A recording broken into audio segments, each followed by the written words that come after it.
All right, so this is the Great Depression lecture, and we'll start next week talking about the New Deal. So you'll need to have listened to this to kind of have some basic ideas in mind. This is a pretty straightforward concept. I think most of us have kind of a vague idea of what the Great Depression is about. There's a few details that the state of Texas wants you to be sure you know, and there's a few details that I particularly think are important about the Great Depression, and so that's my purpose in doing this. Be sure that you remember kind of the overall trend of the 1920s. We covered that very, very quickly. You have a changing society, you have a lot of technology, you have a lot of divisions, a lot of tension. You have a government whose attitude is laissez-faire, hands-off, let business do what it does. Try not to micromanage things.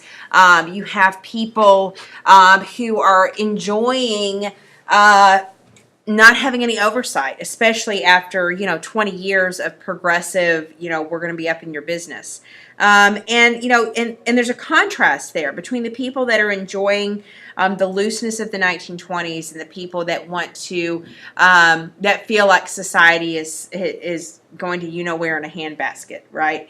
And so you've got tensions that exist there, but fundamentally, the economy itself has been allowed to just go however it wants. The Federal Reserve has not managed interest rates well. They've allowed the economy to overheat, if you will. Remember, the economy functions a lot like an engine, and interest rates affect the amount of cash that goes into the engine of the economy. Think the equivalent of oil.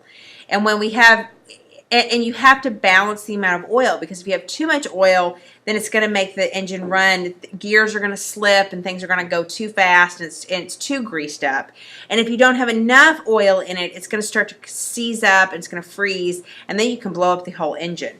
So really the Great Depression is the result of these economic policies that we've talked about with supply-side economics and the Federal Reserve keeping interest rates low and high tariffs, keeping markets restricted, people having way too much debt. There's way too much debt for everybody, not just individuals, but also for businesses, also for banks. You think about the global concept with the reparation payments and the debts from World War I. So you've got a lot of 29 is kind of what we would consider as the trigger. And I made that point, and I know I made it in my second period class. I'm not sure if I made it in 4B or not. That this is the event that makes it impossible to shuffle the money anymore, right? We've really, by the time you get to 1926, the cracks are starting to show. You've got farmers that can't participate in the economy. You've got the middle class that is losing its ability to participate because of debt ratios. You've got businesses who are struggling. You've got all this kind of stuff happening. And, and the stock market crash will make it impossible to pretend anymore that everything is just going to keep going just fine. And so I think that's why we kind of peg the beginning on that. But understand that there's a lot more going into an economic contraction than just one single event. And so I hope you have a pretty good understanding of how that we get to October of 1929, because we're going to really pick up after October of 1929. If you feel a little bit fuzzy about that, you need to come talk to me. This is one of those weird economic things. Fundamentally, I think for the STAR test and for just kind of basic life, kind of understanding some of the high points are probably enough. But there's a lot of really interesting insights you can gain about how the economy functions and about what you as emerging adults and participants in the economy yourself should be aware of about how the government manages things and about how interest rates work and these larger trends that are in place. And the other big concept I want you to get is that we don't have the government oversight that we do now. You don't have the Federal Deposit Insurance Corporation. You don't have bank regulators keeping an eye on banks. We don't have some of the rules that are in place. And so that's part of why the Depression is going to affect us the way it does. So let's look at some of the basic experiences of Americans. We'll touch a little bit on politics, particularly in relation to Hoover, and explain kind of how his presidency shapes up. Okay. I'm not going to go through the images of the Great Depression. If you pull up my PowerPoint, you can click on that and it'll take you to a YouTube video that'll walk you through some images. And the images are incredibly moving. And I have a few here in this PowerPoint. But, just a random Google search on, images from the Great Depression will give you a pretty good mental snapshot of what we mean by the Great Depression. It's called that for a reason, and obviously this is a word with double meanings. We all have a pretty good idea what depression means for an individual. Depression for an economy is this kind of contraction, is this kind of economic stagnation, this kind of unemployment, this kind of collapse of businesses. Huge, right? What will happen is that this doesn't happen overnight. So when you're talking about December of 1929 or March of 1930, there's not really a sense that they're in a Great Depression. They know the economy has taken a turn. They know it's not good. They know things are going to, that people are struggling. But understand that the first couple years of the Depression are really like when you start to feel a little bit sick and you think, man, something's just not right. And then about 24 hours later, you're sick, and then about 48 hours later, you're like, oh man, I'm really sick, right? Well, that's kind of what happens. And so you have in 1930, people know that the economy's going south, but they just don't know how much, and they keep thinking, maybe we can stop this, maybe it'll stop, it can't get any worse, and it does. So much so, and you can see here on the slide that by 1933, by the time we have an election in November of 32 that FDR will win, and so you'll have kind of a lame duck period. Matter of fact, we passed a constitutional amendment to change this after the 1932 election, because you go from November of 32 to March of 33 with Hoover still being the president, but really, not being able to do much of anything. And everybody wants FDR to do stuff, but he's not the president yet, right? So you have this lame duck period. And so they actually passed an amendment, and I'm trying to think, it's either the 20th, I'm sorry for yawning, it's either the 20th or the 21st Amendment, something like that. Where basically they come in and they say, okay, we're going to inaugurate the president in January, so that way we don't have to deal with this period of several months. So understand that when I'm talking about these numbers that are in front of you, I'm talking about the result that goes from 1930 all the way through 1932 and includes what is essentially this lame duck period, if you will. And so at the end of the day, when we're talking about 1933, we're talking about really kind of like a high water mark. Well, maybe it's not. I actually think it gets a little bit worse in winter of 34. But we're starting to hit the high water mark. It's getting pretty bad, right? And you can see here, 9,000 banks are failed. 30,000 companies out of business. Automobile industry is cut in half. Gross national product is cut in half. 25% unemployment, okay? And that's an average. That doesn't, you're going to have other areas that are even harder hit, okay? That's a huge, 1 in 4 people were unemployed. And income, even for those who have jobs, has fallen significantly. And so here your income has fallen, or you've lost your job and you're trying to keep making your house payment and you're trying to make your installment payments. You can see why this thing gets out of hand really, really quickly. And again, it doesn't happen overnight. This is a process of a couple of years because the slide just will not seem to stop. People keep thinking it can't get any worse, and it just does. And again, this is a very cursory kind of glance analysis at this initial part of the Great Depression. And understand that there's economists that can go into a lot more detail about it. What you need to focus on probably more than anything else is kind of what the end result is. But know that, again, like I said, it's a process, and it takes some time for it to get this bad. And it's pretty shattering, right? It makes people pretty freaked out. And again, it levels American society and creates kind of a new bottom, right? You still have a handful of individuals that are at the top that have wealth, but they're very few, right? And you have a lot of people. You don't have this difference between the middle class and the working class and the poor. Excuse me. What you have, sorry for yawning, guys. It's Friday. It's 3 a.m. I'm tired. Okay. Sorry.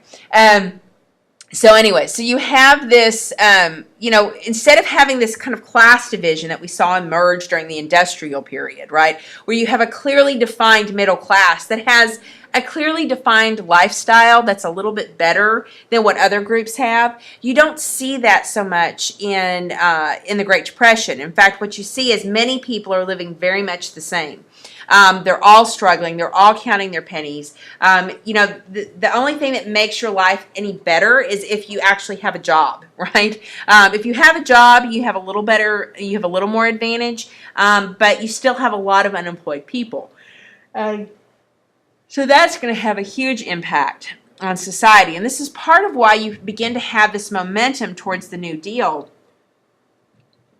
is because you have so many Americans who are experiencing life in the same way. And so this kind of builds this momentum as opposed to having a diverse group of interests that certainly we saw in the progressive era. We saw in the 1920s when you have the progressives trying to create a third party and stuff. You don't have that level of diversity. You have everybody financially hurting, and everybody wants the government to do something. Keep in mind that you have a lot of charity. This is one of the kind of difficult parts of the 1930s that really profoundly shapes people. Is, Americans are ruggedly individualistic, right? We like to take care of ourselves. We don't like to take handouts. This is a general trend, politically in a lot of ways. In fact, this was one of, this goes into the idea of trying to stop the spread of slavery, in fact, was that, slavery gives people an advantage and thwarts individualism and individual success and all that kind of stuff, right? And so for many Americans to get in the position where they have to rely on handouts or charity is pretty shocking, right? This has a huge impact on the American psyche. And this is part of why they begin to change the way they look at government and start to see the government as having a little bit more of a role to play, especially in contrast with the 1920s, which said the government was supposed to have a minimal role, and the progressive era, which said that the government was supposed to basically oversee and manage everything. Now what you see is that the emphasis is on the government actually taking care of its citizens individually. Okay. And you're going to see that births and marriages decline pretty dramatically. You have a lot of people putting off having kids. This happens anytime there's an economic contraction. Not a lot, but you have a significant number of men who desert their families. It becomes very hard for them to watch their families struggle. It's very frustrating, really challenges their sense of manhood. In addition, there's the perception that it's more acceptable for women to accept charity than it is for men. And so the idea is that women could accept charity, and it would be looked down on less than if a man were to go accept charity. And this is part of what challenges the gender roles, because you have men sitting there who are used to working, used to having jobs. They're not used to being in charge of families, and they're having trouble finding work. In fact, the irony is some women can have an easier time finding work because, first off, they get paid less, and then second off, they can do domestic work, cleaning houses and cooking and stuff like that. That men, that those jobs are not perceived to be masculine. And so you have men who are left at home, and it's completely disruptive to the social fabric. And so that's going to be huge. And so you're going to have a lot of frustration kind of overall in the American psyche. Gee, how am I supposed to find a way to be successful? How can I pull myself up by my bootstraps? I'm trying desperately to find a job. I'm going every single day looking for a job. I'm going to, there will be places where businesses can, basically pick from unemployed men and pay them a day, for day labor. You've got people doing that. It just really becomes very frustrating. And like I said, especially in like 30, 31, 32, everyone keeps thinking it can't get any worse, it can't get any worse, and then it just does. You have more unemployed, you have people losing their homes, you have banks closing, you name it. And it just keeps making everything worse. Hobos, these men, many of these men who desert their families, men who are struggling, they will then turn around and they'll kind of, we call it riding the rails. They'll hop on the trains looking for work. Hobos actually kind of become a counterculture a little bit. And in a sense that, we talked about transcendentalists being kind of against the mainstream. Hobos are a little bit against the mainstream. They're specific to the Great Depression. But one of the interesting threads that runs through American history is that you frequently have groups that emerge that run opposite to what mainstream culture does. And so that's definitely something that kind of happens frequently. So it's worth mentioning. And it also kind of builds off of this idea of the marriage and family impact and the desertion rates. You have lots of soup kitchens, lots of bread lines being used. Private charities, especially initially in 1930, 1931, are trying desperately to keep up with the demand because you still have the impact of that social gospel, right? That it's the church's role to take care of the less fortunate. And they're trying very hard to do so. The problem is the need far outweighs their resources. And by the time you get to 1932, they can't keep up. And they can't, they're trying to feed the hungry. They are running soup kitchens and bread lines, but it's still just too much. You're going to have many homeless families will begin to live in shanty towns. These are towns that are made out of, scrap wood and that kind of thing. They go to a public area, public park, or an abandoned building or an abandoned parking lot, and they start kind of throwing together shelters, very much the way you can see homeless do today, although typically the police will chase the homeless out before they have a chance to really establish a significant shanty town. But in the 1930s, that's what would happen. People would just kind of let people camp out there, and they would actually build things that look like these little shacks out of scrap wood or tents or living in their cars and that kind of thing. And they very derisively, by the time you get to like 1930, 1931, they start calling them Hoovervilles to make fun of Herbert Hoover and the perceived lack of concern that he had for people that were unemployed. And we'll talk some more about Hoover and his actions, reactions, or lack thereof here in a minute. But they do kind of blame him, and so the Hoovervilles are kind of a part of this, so be sure you know that term. And the impact of these Hoovervilles for people, right? People get kicked out of their homes. This disrupts the lives of children. It affects their educational opportunity. It affects their health. It affects their diet. So you've got this ripple effect that really takes place when people lose their homes and they become homeless, that affects society in a much bigger way than we can even begin to imagine.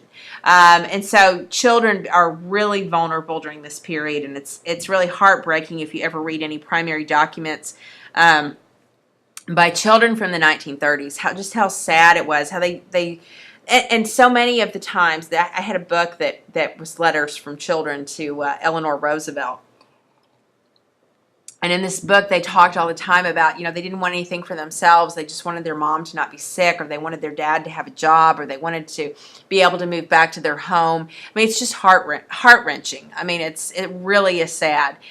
So I don't want you to lose sight that when we talk about these Hoovervilles, these aren't just single guys out there that can take care of themselves. There's very vulnerable people. There's women whose husbands have deserted them, women who are trying to keep their families together, children, and you're throwing these people in these communities and there's all kinds of craziness that can happen because of that. And the real question here, as we get to this environment by the time you get to 1932, is how do we help people? How do we help people that have lost their homes, that have lost their jobs, right? Because we don't want to damage their individualism. We don't want to damage their work ethic, right? And if we give them too much of a handout, won't that make them lazy? Okay, so this is a real struggling question for many people in the United States. And this notion of American individualism, social Darwinism, the gospel of wealth, all these things. If I work hard, I can pull myself up by my bootstraps. I can be successful. And how does that dream, how does this perception of how we achieve success in the United States, how does it fit with the Great Depression and the economic contraction we've experienced? now that banks are closing and homes are being foreclosed on and people are losing their jobs through no action of their own. And they're trying to do the right things, but the conditions are just so bad. What can they possibly do? And so this is a real question. How do we help people? How do we keep people from starving? How do we help children be able to have some stability without damaging their parents' work ethic? Okay. This is a picture of a soup kitchen and kind of gives you an idea. And this is the kind of thing it would look. They would set up out in a Hooverville. They would have buildings that they would run out of. Men, women, children, you name it. This is another bread line. Guys waiting in line for bread. So yeah, pretty discouraging. This is another one that guys, I don't know if they're waiting for a job or if they're waiting for bread, but you can definitely see the level of kind of panic, frustration. These guys just standing around, and you've got buildings that are empty, you've got businesses that are closing. Really rough kind of period. In addition to this overall depression, you've got the crisis on the Great Plains. You've got the Dust Bowl. Remember that we've had that during World War I, they encouraged farmers, grow. You need to grow more. You need to, overproduce because we have to feed the world. And farmers do. And so part of this overproduction starts to damage the topsoil. Then after World War I, as farm prices fall, farmers think, oh, the answer is to produce even more. So they start producing even more at the expense of taking care of the soil. And so you have really this impact of environmental damage due to poor farming practices, overproduction, kind of this convergence of technology being able to pull things out of the soil, but not having technology to replace it. One common thing that occurs to me is the idea of fracking. Right, fracking to me is going to end up being kind of our modern version of the Dust Bowl, where we're doing things to extract oil for economic reasons. But I think there's going to be larger environmental consequences that we haven't quite begun to understand. And beyond that, I don't know that I have an opinion. But I do think it's interesting when you hear about earthquakes in Irving or something like that, or earthquakes in Oklahoma, that this might be kind of some of the early signs. And we certainly know that there were early signs on the Great Plains. Remember, the Great Plains always tended to be dry. They would have periods that were wetter than normal, periods that were drier than normal. And so what will happen is that you have kind of the falling prices, you have the overproduction hitting in the 1920s. By the time you get to the late 1920s, you're starting to see some dry spells that are beginning to make it harder. But they've overproduced so much that still doesn't, even though they might be starting to struggle a little bit by 1928, 1929, it's not really going to cause prices to go up. And by the time you get to the early 1930s, 1931, 1932, and then farther through the 1930s, it's really dry. You're talking about a significant drought. And so the drought is not necessarily caused by man, right? That's just a tendency of the Great Plains. What makes what the man-made part of the Dust Bowl is the overproduction and the depletion of the soil and the poor farming techniques that allow the topsoil to be easily blown away. And so you have these massive dust storms. And when I say dust storms, I mean like ridiculous. And I've got a link down here of some pictures of the Dust Bowl, Okies and migrants. And I was watching something the other day talking about the Dust Bowl and the dust pneumonia that people had. Just incredibly awful. Dust was everywhere. I mean, I can't even begin. I don't think we can fathom exactly just how prevalent it was, and it's a natural disaster, of course, but it's not a natural disaster along the lines of the tornado that hit in Sunnyvale and Rowlett. Where it's intense and it happens and you walk outside and you see the destruction and there it is and then you rebuild. What happens with the Dust Bowl is it's this constant, persistent event, right? Where you can't have all this wind blowing all the time. And this is why people start to get the dust pneumonia, because they're always breathing in dust. And what that does is it begins to damage their lungs because the dust has the silica in it and stuff, and it tears up the lung tissue. And so, this is a major health crisis. And you're going to see that, that it makes it very hard for people to keep their farms, that kind of thing. And this is going to lead to farmers being homeless as well. This is where we get the idea of what we call Okies. Okies, Oklahoma was one of the hardest hit states, but you can see the list of states here. There's more than just Oklahoma. But Okies becomes a derogatory term for anybody from the Great Plains that's packed up and moved, particularly packed up and moved to California. If you've read The Grapes of Wrath, you're kind of familiar with this idea. And a lot of these people from the Great Plains end up becoming migrant farm workers. And they start moving from farm to farm, trying to find jobs, trying to get somewhere where it's not dry and dusty and miserable, right?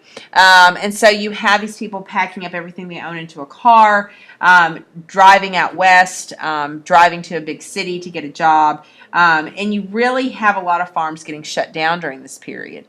And it's just horrible conditions. Dust, they call them blizzards. There are people that thought it was the end of the world.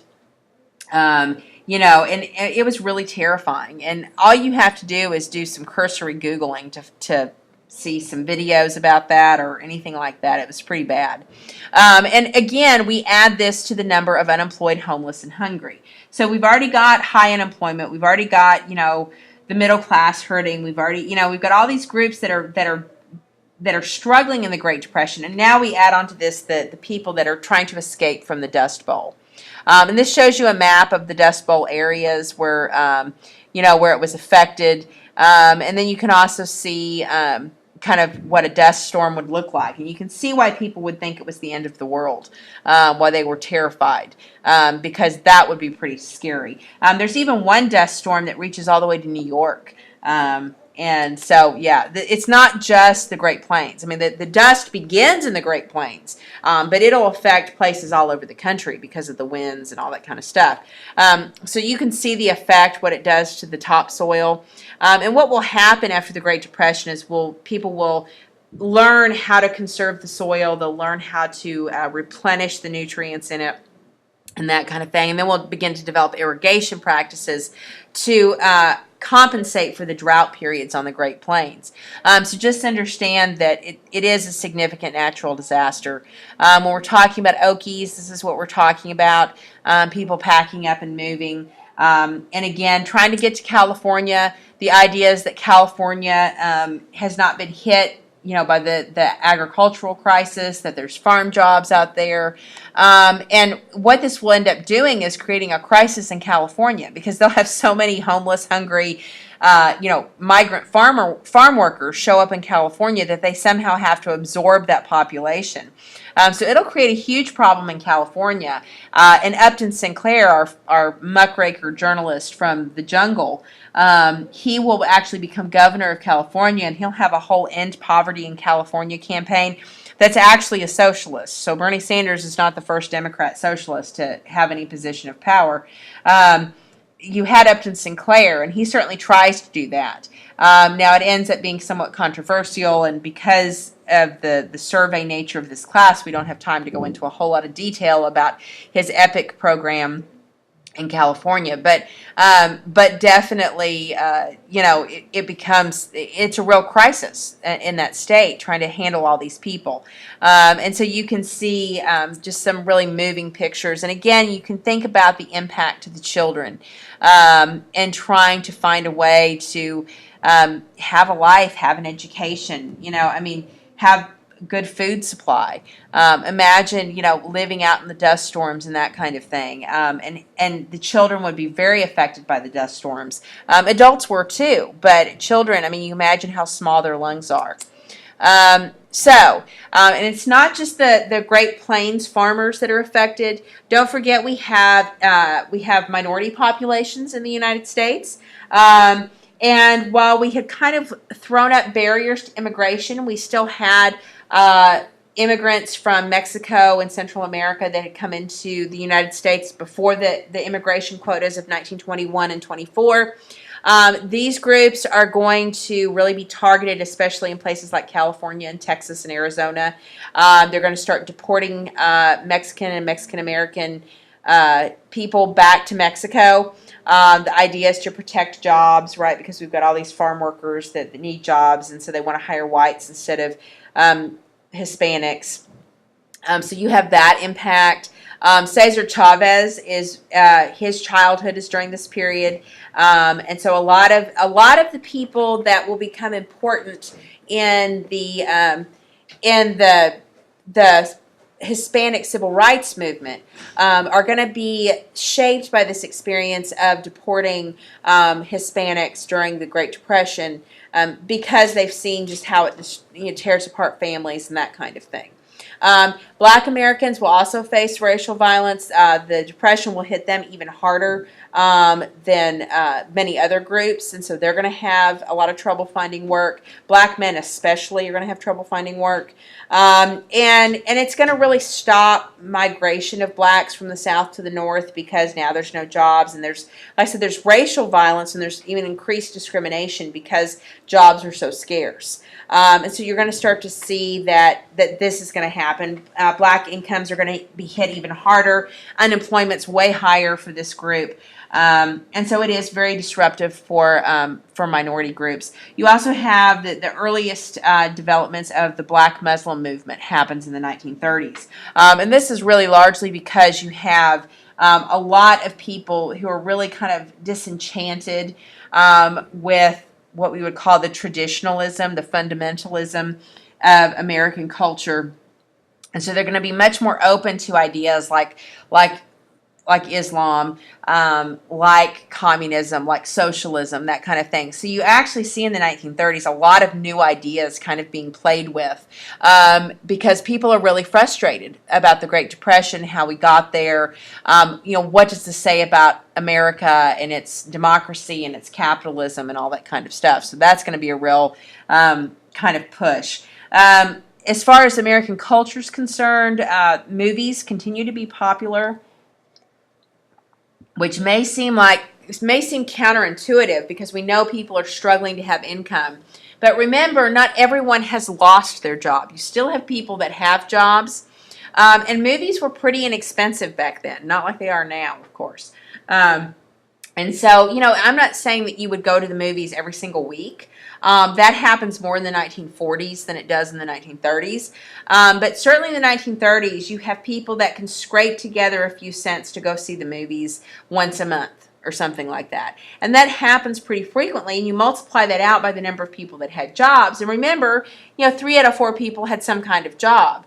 And so it becomes a pretty cheap way to escape problems, especially for those that still are clinging on to middle class and still have jobs and that kind of thing.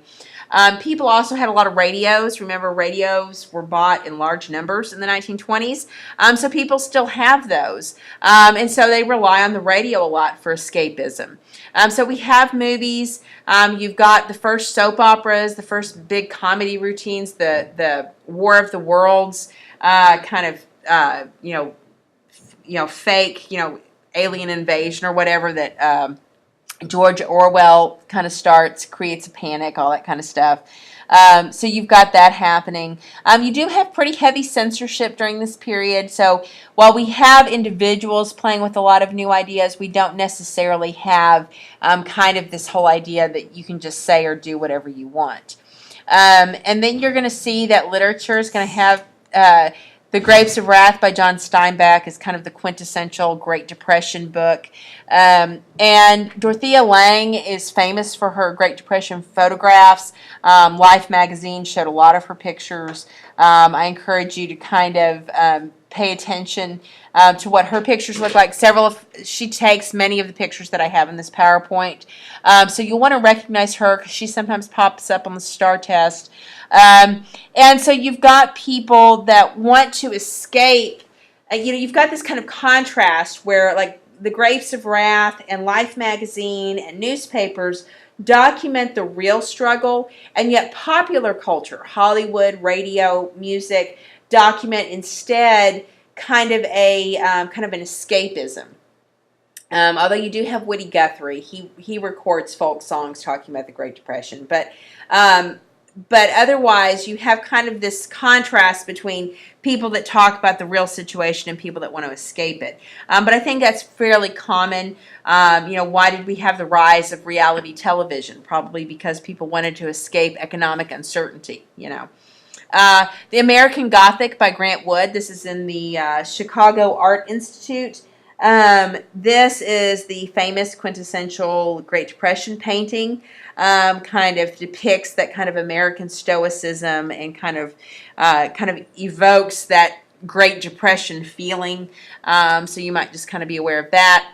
Now, politically, what we see happening. So this kind of gives you a snapshot for what American culture was dealing with.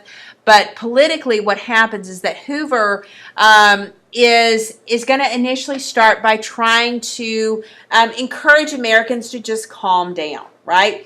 Hoover was not completely insensitive. This is somebody who had, in Wilson's administration, had coordinated efforts to help the Belgians recover from World War I. And so he wasn't completely immune to the concerns of people that were homeless and hungry and that kind of thing. But remember, he believes in cooperation. He sees the role of the government only as an advisor, not as a direct actor. And of course, the irony of this is that you'll have the Hawley-Smoot tariff, which really jacks tariffs up way high in 1930. Now, understand that we've already had restricted markets because of high tariffs. And now in 1930, as the Depression's starting to get bad, we jack them up even more. So the Hawley-Smoot tariff is only going to make things worse. And so you have, Herbert Hoover and his administration doing things like that. And then trying to tell people that just calm down, everything will be fine. In 2 months, it'll all be over and it'll all be back to normal. Everybody just, stop pulling your money out of the banks. Just leave your money in the banks. Keep spending. Don't worry about, you don't have to put all your money, in your mattress. You can go out and buy that new radio. You can go out and buy that new car. Except people aren't buying it, right? Because they're watching every single month. The economy seems to get a little bit worse. There seems to be something else happening. Somebody else they know has lost their job. Some other bank has shut down. Some other business has closed. And so people don't buy his kind of calm reasoning. It's, just hang in there. It'll all be fine. And what will begin to happen is that people will perceive Hoover's attempts to calm everyone down as being insensitive, as not caring about the struggles of the American public. And that's not really true. He's just a very cautious person. He will eventually try some things to fix the economy, but by the time he reaches that point where he says, well, okay, maybe calm reasoning and telling everybody to just calm down a little bit isn't going to work, so maybe we need to actually do something, by then it's too late, and the problem is getting way too big. So in some ways, I don't fault Hoover. He was acting very much the way Hoover acted, which was calm, cautious, careful. He didn't believe in an overreach of government, which made him very popular in Wilson's administration in the 1920s. The problem is the Great Depression is bigger than that. And that's where, he's just the wrong person at the wrong time. And in his defense, one of the things we'll talk about when we look at the New Deal next week is that FDR and his, and his New Deal programs, in a few instances, had some pretty significant unintended consequences that didn't make the Depression any better, right? So there's unintended consequences when you start having progressive changes, and we certainly saw that with World War I and the Food and Fuel Administration and the War Industries Board and all that kind of stuff, even with the Federal Reserve, for instance. So when you create agencies and you create regulation, there's going to be a ripple effect from that as well. And Hoover knew that, and he appreciated that. And so his big concern was, I want to be very careful so I don't create too big of an unintended consequence. And again, I respect him for that, but unfortunately, it was not the right time to take that kind of cautious approach. We needed some very quick action, and the best example of that is in 2009, when we bail out the banks and we bail out the auto industry. That quick action kind of stopped the recession from becoming a full-on depression. And don't get me wrong, I wasn't a huge fan of the bailouts, but historically I recognized what it was trying to do, and I could certainly see where that was a valid and viable way to try to impact the economy. Unfortunately for Hoover, there's not a precedent, right? Obama in 2009 had the precedent of the Great Depression and Herbert Hoover's response in the New Deal. Hoover doesn't have that, okay? And you can see from this cartoon right here, poor Herbert Hoover, you see the HH on his apron, he's the nanny. Awful job to quiet anything around here. And if you read the screaming babies, you've got a tariff, you've got drought damage, you've got a business depression. And in the meantime, the Democrats, symbolized by the donkey outside, are making a bunch of noise, trying to, stir things up even more. And so this is very much a pro-Hoover cartoon trying to indicate that he's trying to handle things, but the Democrats just won't let it be. And I do think there's some fair analysis to that, but even then, Hoover still doesn't do quite enough. So Hoover opposes direct relief. Direct relief is, oh, you're unemployed, here's an unemployment check, right? We think of it as welfare nowadays. And in reality, we don't do, your ability to claim unemployment is somewhat limited these days. They've passed a lot of regulations over the last 20 years to really limit how long you can get just a check, right? Now, typically, most relief programs are tied to food stamps or tied to housing subsidies or that kind of thing, right? And so we still have some direct relief, but not as much as we did, say, probably in the 1970s or 1980s. So you're going to see that Hoover does not want to just give people cash, right? He doesn't want to just say, here's unemployment insurance, right? So take this money and, go pay your light bill, right? He doesn't want to do that because he's concerned that it's going to damage the work ethic, that American people are going to be like, oh, I don't have to work anymore. I don't have to try. The government's just going to give me a check, right? And you hear a lot of people talking about that, especially now with the Democrat Socialist running in the Democratic primary.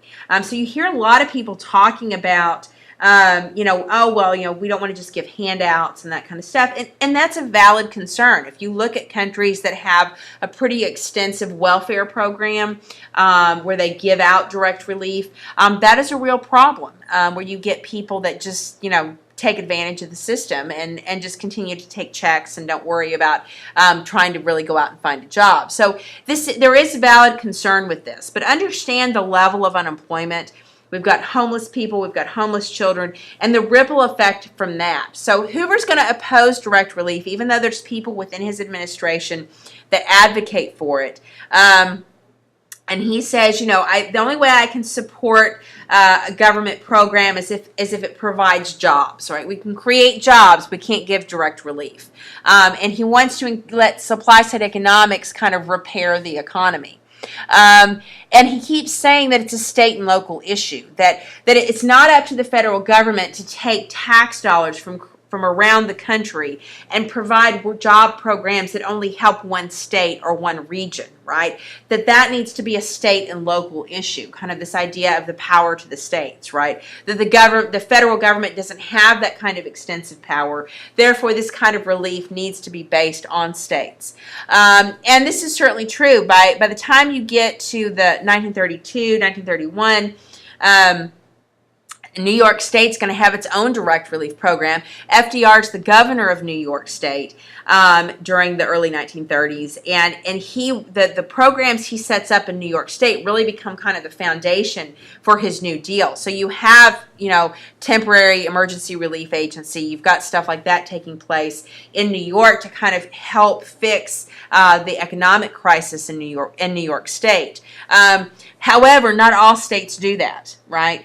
So you've got a lot of states that are really struggling, and many cities and states are running out of money, right? And they're not just running out of money to take care of those who have lost jobs. They're running out of money to pay for their schools. They're running out of money to pay for their city. And so cities and states by 1932 are really struggling. And this is all because Hoover's response was it's a state and a local issue. And the federal government, Hoover does not want to give federal money to the states because he feels like that's an overreach, that's taking tax dollars and not using them for what's specifically assigned to the federal government. 1932, Congress will pass an Emergency Relief and Construction Act. Hoover will sign that bill, And it does provide money to states for direct relief, but unfortunately, by the time it gets passed, unemployment is so high and the states are so far in the hole that it's not enough, right? So this is what I mean by the time Hoover and his administration realized, crap, this isn't getting better. We need to be more active. Things have gotten so bad. It's just like, you're throwing it down a hole, right? It doesn't seem to make any difference. Initially, Hoover tries to get businesses to promise not to lay people off, which always strikes me as humorous. And initially in 1930, businesses try to say, okay, we'll try to keep our doors open. But remember, banks are closing. And so this is starting to create a problem with businesses being able to go out and get low-interest loans. So they are having trouble, getting low-interest loans to keep their doors open. And eventually, a business has to make a choice. I mean, they're not a charity. They're not a jobs program, right? A business exists to make money. And if it can't make money, it's got to close. And ultimately, if what it takes to keep your doors open and keep half your staff employed is to lay off the other half, then you're going to make that hard choice. And so this idea of, well, just come on, guys, hang in there just a little bit longer isn't going to work. You will see that the Hoover Dam will be created because of the Public Works, because of the Emergency Relief Act. And you're going to start to see that becomes a huge deal. And that's seen as not only beneficial to multiple states because of the way it dams up the Colorado River, but it's also going to help California, which is booming, and it'll create hydroelectric power in California, so that's a huge part of it. So the Hoover Dam is okay, according to Hoover, because it's addressing a number of different aspects of states and of the economy and that kind of thing. And the Hoover Dam is huge, right? I mean, this creates a ton of jobs during the Great Depression, so that's a big deal. Engineering-wise, it's a huge feat of innovation. So if we're talking about major innovations of American history, you're talking about the Panama Canal and you're talking about the Hoover Dam, right? These are huge things, right?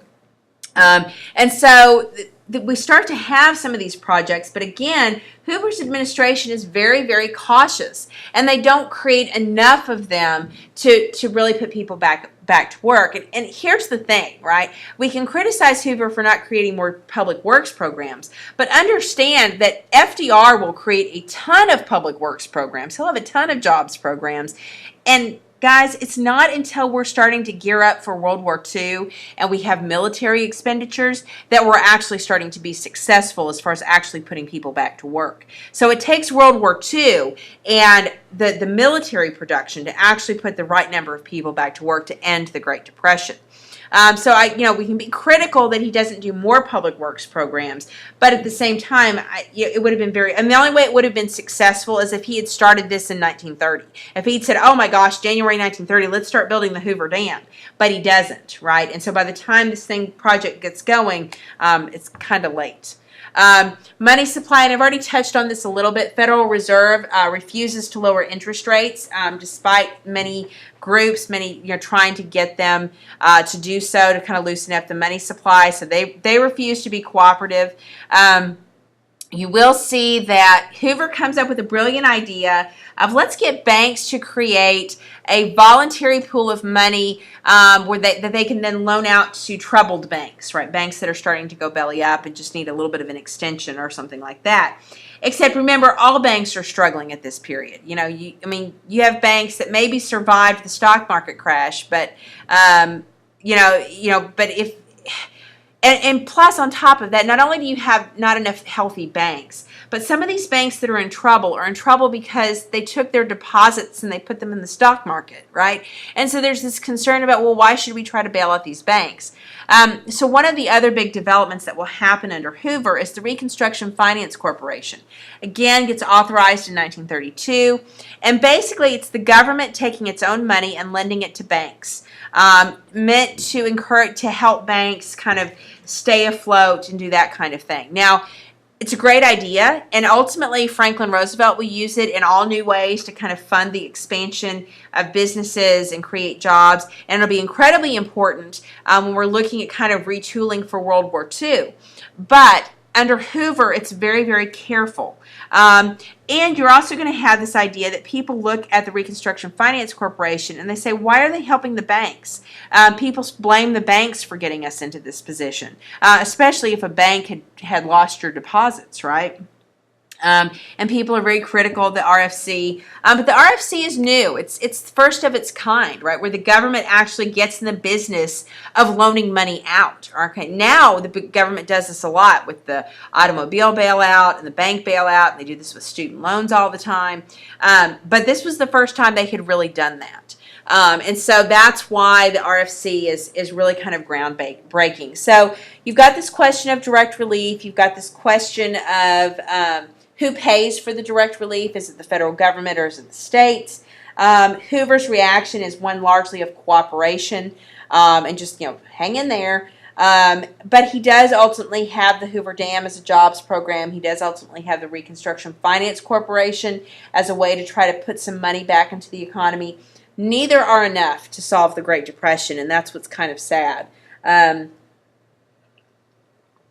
he been more willing to do that earlier? Maybe that would have helped, or maybe the problem was just going to be too big anyways. I don't know.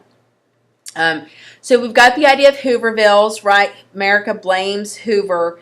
Lots of jokes at Hoover's expense. You have hunger marches, you have people, sometimes it's veterans, sometimes it's industrial workers, sometimes it's a particular company, sometimes it's farmers, you name it. You have people marching, saying, the government needs to give us food, the government needs to give us relief. The Communist Party becomes very active in the 1930s. By the 1930s, Stalin is kind of in control of the Soviet Union. And so the American Communist Party is, I wouldn't say it's viable in the 1930s, but it's certainly active. They have a number of different marches. And so what's going to be interesting is when we talk about the second Red Scare, the McCarthyism after World War II, understand that you're going to have people that probably attended a communist meeting, and maybe they knew, maybe they didn't know, but communism was something that popped up a lot in the 1930s. And then you're going to see the counter-reaction to that, even in America, which is the rise of fascism, the rise of kind of these nationalistic, and we'll discuss in more detail going into World War II the difference between fascism and communism. Remember, communism is controlled by a single political party. They control the means of production. They kind of divvy things up equally. Fascism is going to have a dictatorship and a nationalistic attitude, but it's also going to focus on private ownership and private participation. And the real question in fascism is going to be, how can you serve the state? How can you serve your country? How can you serve your country's leader? So understand that communism will come up and become more popular, as will fascism. You're going to have the Ford plant. You're going to have some strikes there that's going to create some violence. And this happens somewhat frequently, certainly in the coal mines, that kind of thing. You have a lot of agricultural workers who are being laid off or having their wages slashed that get very frustrated. Farmers are going to start to get mad.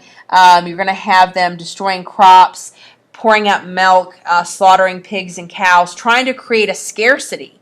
Now, here's the real irony, right? We've got people starving all over the country or struggling to find food, and we have farmers destroying product because they're trying to create a scarcity. Again, why does the government step in and do something logical, right? Of course, is the big question. Is the government ever logical? But so you're going to have that. You're going to have farmers often kind of doing protests at foreclosure sales, that kind of thing. So farmers are pretty unhappy too. So keep that in mind. The bonus army. This is kind of the last. This is probably the most shameful thing about Herbert Hoover. And the other things I can kind of understand at least where he gets his ideas from. The bonus army, to me, there's not a good explanation other than Hoover was just completely befuddled by 1932 about exactly how to handle all of this. So World War I veterans were promised a bonus in 1924. Remember, 1924, economy's great, it's awesome. And this bonus is promised to be paid in 1945. And you've got a lot of people saying, hey, I've got this bonus coming because I served in World War I. If I could just have that bonus now, I might be able to keep my house or my farm or whatever. So what will happen is that a Texas congressman will introduce a bill in the House to go ahead and pay the bonus, right? And it passes the House. And so it goes from the House of Representatives into the Senate. And the Senate isn't so sure that they want to pass it. It's controlled by Republicans, and that are kind of along the same line as Hoover. And they're not sure that they want to do what the crazy people in the House of Representatives want to do by giving this bonus out. This will create a bunch of debt. What about, is this equivalent to direct relief? Is this going to make people think they don't have to work? All this kind of stuff. Of course, keep in mind, it's a bonus promised to World War I veterans. It's not like they're just saying, here's free money, right? These people had already served to get this bonus. And so what you have are a bunch of veterans marching on Washington, D.C. with their families to try to encourage the Senate to pass the bill, to kind of show support for this bill. We see this happen periodically. We'll see it again with the March on Washington in 1963. So you get a bunch of people arriving in Washington, D.C. A number of them, will create a Hooverville in some abandoned areas around Washington, D.C. They'll ask to meet with Herbert Hoover, hoping that will signal to the Senate that Hoover supports this. Hoover refuses to meet with them. And the bill does not pass the Senate, right? It dies at the Senate.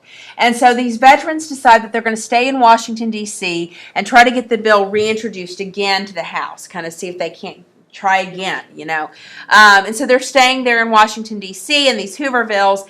And that makes Hoover look kind of bad, right? I mean, think in terms of the National Women's Party and Wilson and World War I and women protesting not having the vote, right? There's nothing like having people camped out on your doorstep to make you look like you're not running your country very well. And so Hoover, right, remember that in Washington, D.C., the president has some degree of control of what actually happens within the city.